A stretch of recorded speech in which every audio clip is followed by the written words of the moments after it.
So welcome, Matthias Leybold. Thank you, Nuria.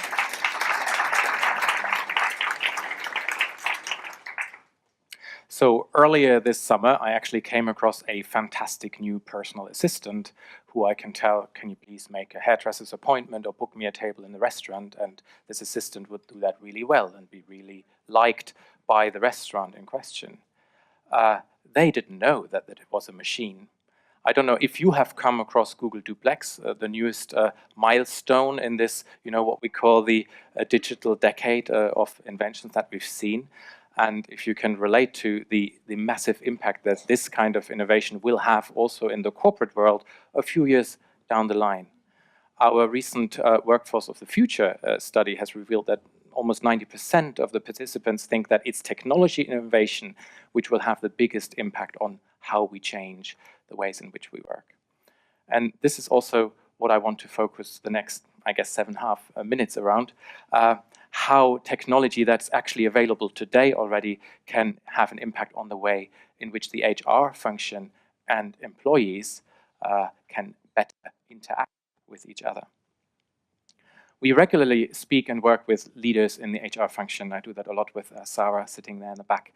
And these are actually literally notes I've taken in some of those conversations around the challenges that they feel the HR function is confronted with when wanting to offer better employee experience, especially when dealing in the communication topic. The first point is, we've got so many, that was a manufacturing client, so many different types of people who work for us. We've got people on the production floor who hardly ever see a computer. And on the other hand, we have people in R&D who sit all day in front of their computers. They have totally different preferences of how they want to interact with us from HR.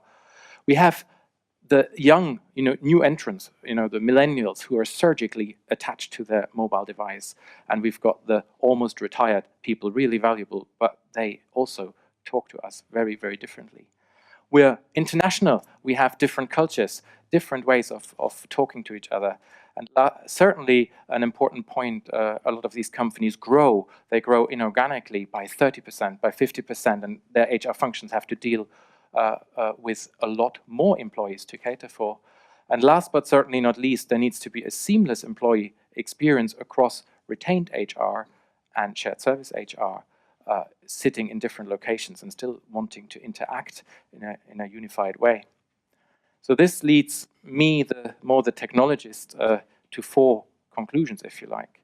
If I have such a diverse workforce, I need to offer them interaction capabilities across channels. Not just the phone, not just email, perhaps a good search, certainly chatbots these days, right? With Google Duplex around the corner. This comes with its own challenges. How do I ensure that if I answer an email or a chat with the same information content? And how do I make sure I access the knowledge in the various systems in the company? So it has to be integrated. And last but not least, these supposedly trivial inquiries, simple questions, tier 1 service requests, how can I automate that so I don't have to spend valuable HR service time on that? This is a very complicated picture, but that's our view of how you can integrate modern day intelligent automation technology in between the different types of users, the HR business partners, the employees interacting through different channels, and tap into the knowledge locked into all of your incumbent systems, your case management system, your employee master data, but also policies, learning managements, payroll, and certainly email, right? To make that a little bit more tangible, meet Lisa. She's one of those millennials, a junior sales manager attached to her iPhone. She, strangely enough, wants to know about the firm's retirement policies, right, already. And she's a chatbot type of person. And we have Mark, an engineer, about to retire, and he sits at his CAD station all day, and of course he wants to access this information through the portal, right?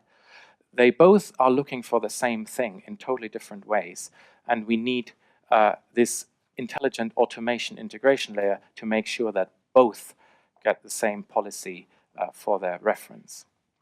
So in closing, if those challenges I mentioned around employee demographics, the global footprint of companies, the scalability issues, if they resonate with you, then today now is really the moment that you could think about, you know, improving both the employee experience along the employee life cycle and at the same time the efficiency of your HR service organizations by deploying intelligent automation to especially the tier 1 HR service request that you're dealing with. Thank you very much for your attention.